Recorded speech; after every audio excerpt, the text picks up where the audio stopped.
हर समय कृष्ण का ध्यान करते रहो। भगवान का ध्यान अहरनिश करना चाहिए। और सत्संग का ऐसा प्रेम उमड़ा, मैया देवहूति का शरीर गल करके पानी बन गया और वही सरस्वती नदी के रूप में वो गुप्त रूप से प्रवाहित होती है। और कपिल भगवान अपनी मैया को सत्संग का उपदेश दे करके और श्री गंगा सागर में चले गए। आप सब जानते हैं गंगा सागर तो यहाँ से नजदीक है, सब तीर्थ बार बार। और गंगा सागर ये पहले का जमाना था, अब नहीं। अब इतने साधन हो गए कि तीर्थ हमेशा जाना चाहिए। तो दो बेटियों के चरित्र का उल्लेख यहाँ पे भागवत जी के चतुर्थ स्कंद में यहाँ राजा परीक्षित प्रश्न करते हैं कि भगवान हमने सुना है कि मनु महाराज जी की जो तीसरी बेटी है उनका नाम है प्रसूति और साक्षात उनके दामाद के रूप में भगवान शिव और सती प्राप्त हुए। लेकिन दुनिया में कोई भी पिता अपने बेटी दामाद से विरोध नहीं करता, बेटी दामाद से कैसे शत्रुता। लेकिन यहाँ दक्ष ने किया है, भवेशी जवदाम श्रेष्ठो दक्षो दुहित्री वत्सलः विद्वेषम करो कस्मान् अनादृत्य आत्मजां सती।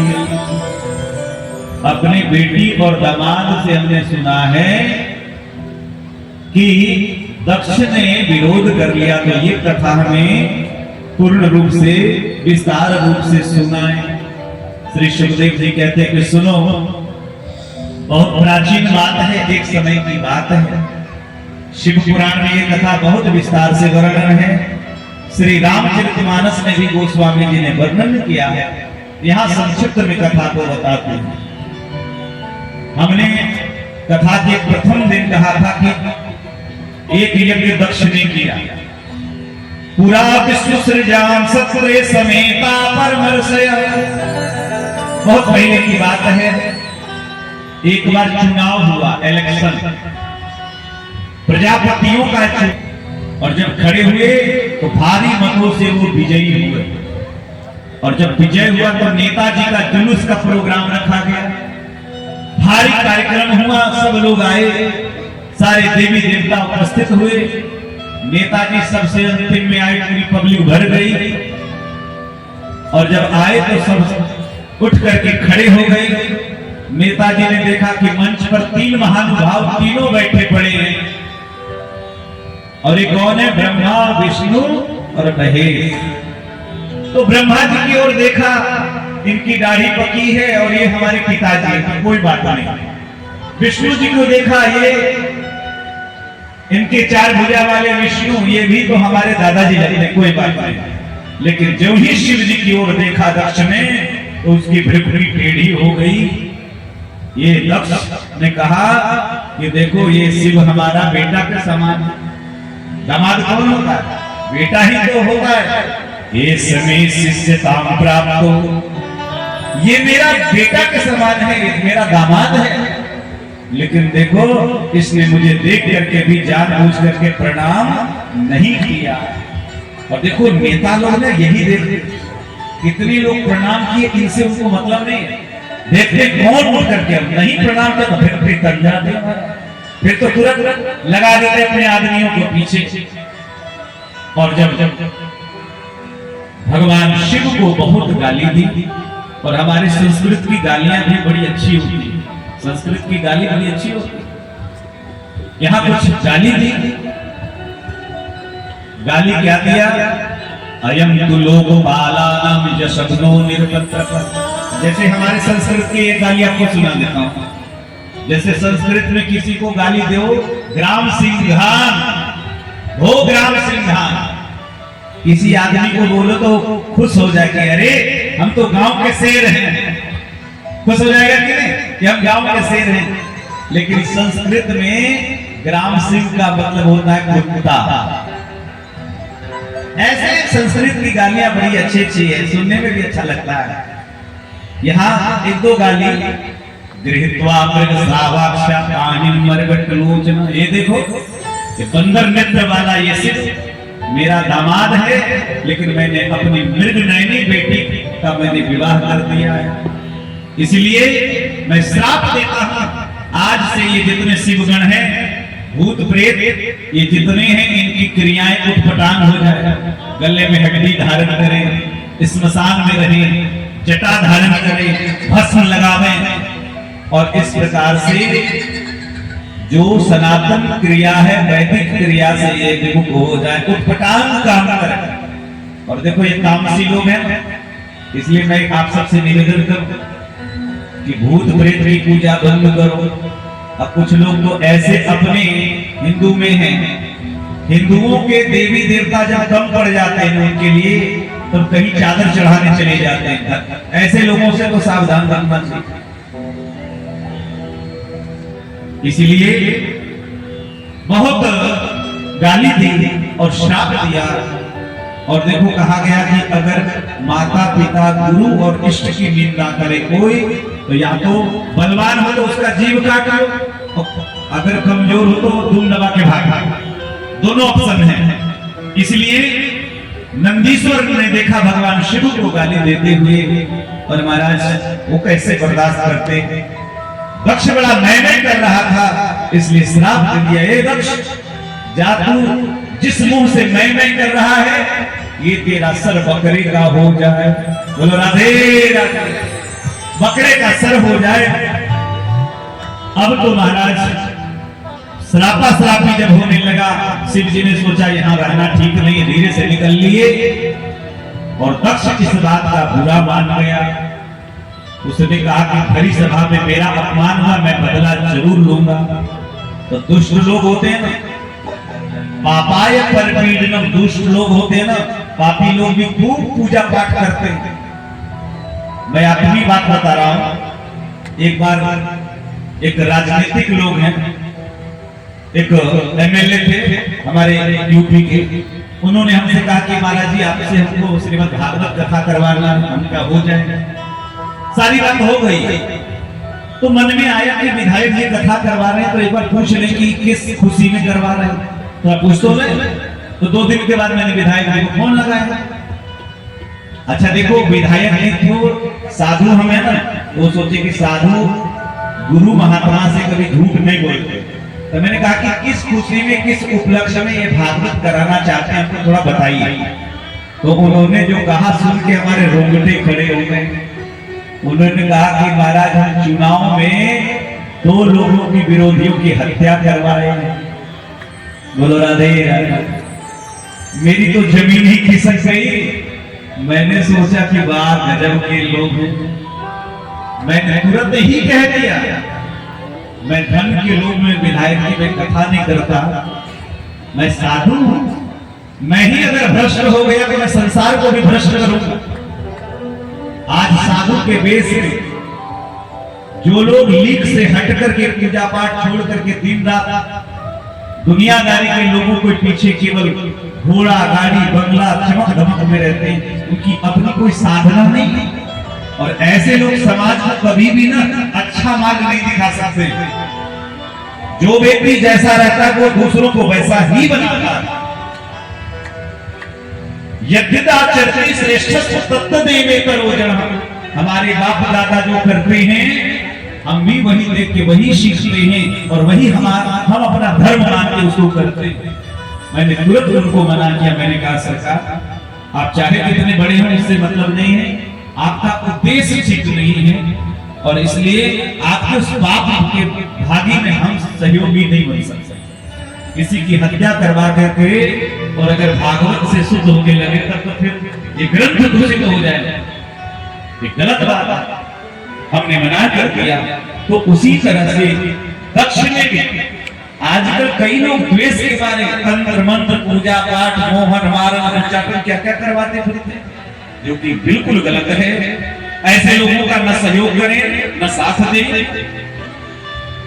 आज दक्ष ने यज्ञ किया, उस यज्ञ का एकमात्र उद्देश्य है कि अपने बेटी दामाद का अपमान कैसे किया जाए। जितना हो समाज के बीच में ये शिव जो अपने आप को बड़ा लोकपाल बनता है उसको नीचा दिखाया गया, सबको निमंत्रण दिया, शिव और सती को निमंत्रण नहीं दिया। और पता है, देखो सती का परित्याग भगवान शिव ने कर दिया था, रामायण की कथा है। सीता का वेश सती ने बनाया, धर्म के लिए भगवान शिव ने अपनी पत्नी का परित्याग कर दिया। धर्म कोई सामान्य चीज नहीं है, इसलिए कथा सुना रहे थे भगवान शिव, आसमान से विमान जाने लगे। सती ने पूछा कि सरकार, सती बिलोके व्योम विमान जाते चले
देवी तुम्हारे पिताजी के घर में यज्ञ है, सबको निमंत्रण आया है, हम दोनों को नहीं आया।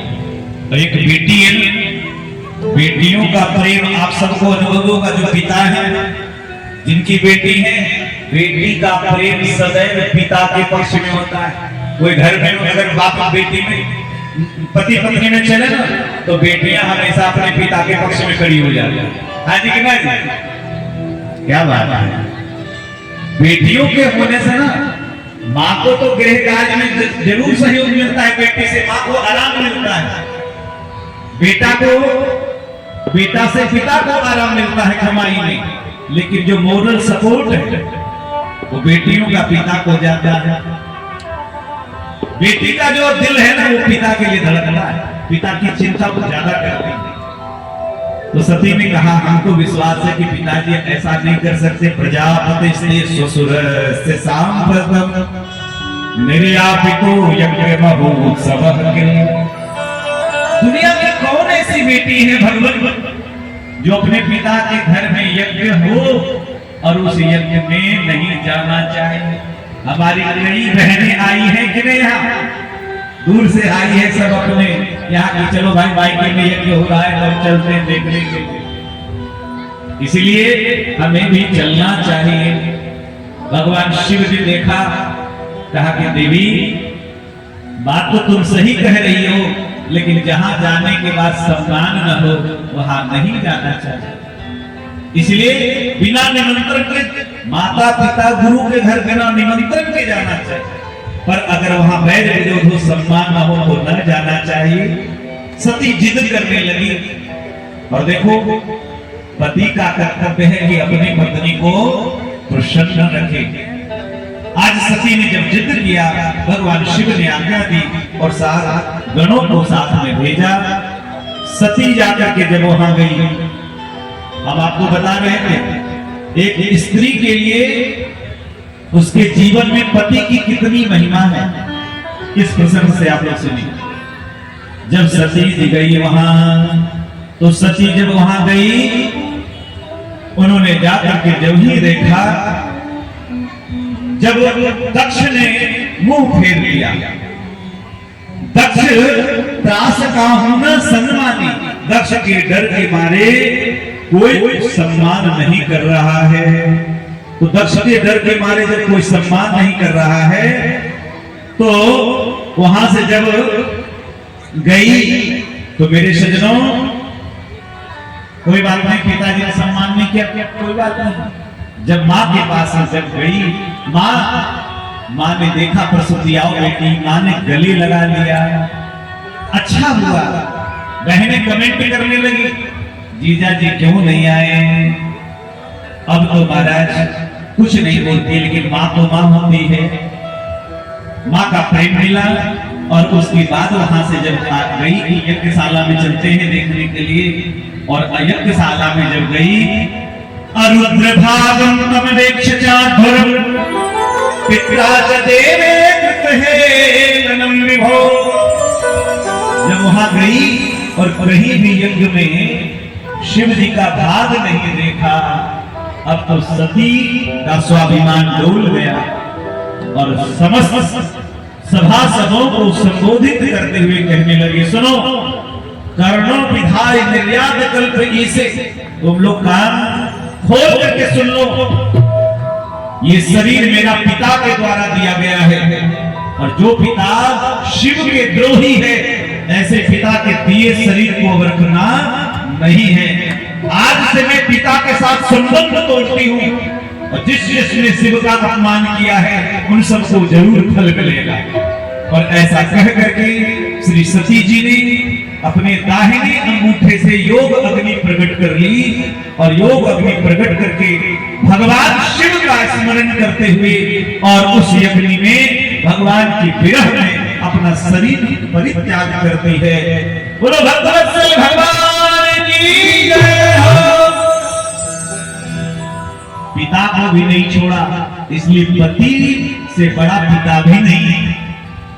अगर तुम अपने पति का अपमान करोगे ना, मैं माताओं से निवेदन कर रहा हूं, सुन लो, तुम अगर अपने पति का किंचित भी अपमान करोगी, इसका अर्थ है कि तुम पति का अपमान नहीं बल्कि स्वयं का अपमान कर रहे हैं। जहां तुम अपमान करके जो पति का सम्मान न करे, जो पत्नी का सम्मान न करे, क्योंकि पति पत्नी ना शरीर भले दो है लेकिन आत्मा दोनों एक होती। पति पत्नी का मतलब क्या है? पति पत्नी का मतलब है कि दो शरीर का एकीकरण हो जाना, आचार विचार स्वभाव प्रभाव। पति पत्नी को एक्सेप्ट कर लेता है और पत्नी पति को एक्सेप्ट कर लेता है। ईश्वर की तरह भक्ति, ईश्वर की भक्ति कैसे करनी चाहिए? कन्या की तरह, जिस पति को कल तक जानती नहीं थी। कई ऐसे लोगों का विवाह पुराने जमाने में 20 साल पहले होता था, तो लड़का लड़की का देखा देखी नहीं होता था। पंडित जी जाते थे, बाबा जी जाते थे, विवाह करवा के आ जाते पक्का। खानदान, पति, ससुर, उसकी महिमा ही ये रेखा है। आप ऐसा काम न करें जिससे आपके परिवार पर कोई अंगुली उठाए। आप ऐसे कोई अमर्यादित कार्य न करें जिससे आपके कुल खानदान ससुराल पक्ष को कलंकित होना पड़े। और जो महिलाएं कहती हैं कि हमें आजादी चाहिए, आपको स्वतंत्रता चाहिए, स्वतंत्रता ऐसे नहीं होती। स्वतंत्रता मनमाने आचरण को स्वतंत्रता नहीं कहते हैं। पति पत्नी है, पत्नी तुम्हारी है, इसका मतलब नहीं कि राह से चलते अभद्र व्यवहार करो, उसके संस्कार को सुधारो। और हे माता जी, नर्क और स्वर्ग कहीं बाहर नहीं। जिस घर में प्रेम है, अप्रेम नरक स्वर्ग इति माता प्रचक्षते, यही स्वर्ग है और यही नरक। जिस घर में पूरे परिवार एक साथ शाम को भोजन करते हो, एक चूल्हे में भोजन, और जो घर में कलह हो, बंटवारा से ग्रसित हो, ऐसा घर वो नरक के समान है। ऐसा सुंदर देखो, कभी भूल करके भी कुसंग नहीं करना चाहिए। अगर कुसंग करोगे तो तुम्हारे सारे धर्म कर्म कुसंग में तुम्हारी बुद्धि भ्रष्ट हो जाएगी। इसलिए और अंत में कहते हैं कि भगवान के नाम, भगवान का नाम एंटीबायोटिक है महाराज। इसको कैसे भी जपो, मैं आप सबसे निवेदन करूं, भगवान ही भी किसी भी अवस्था में आप जप सकते हैं।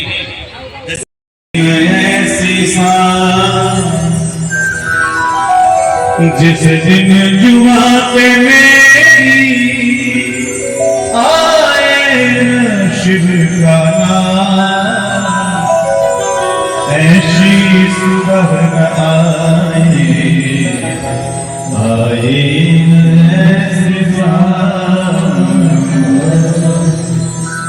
भगवान शिव इस यज्ञ को सफल करते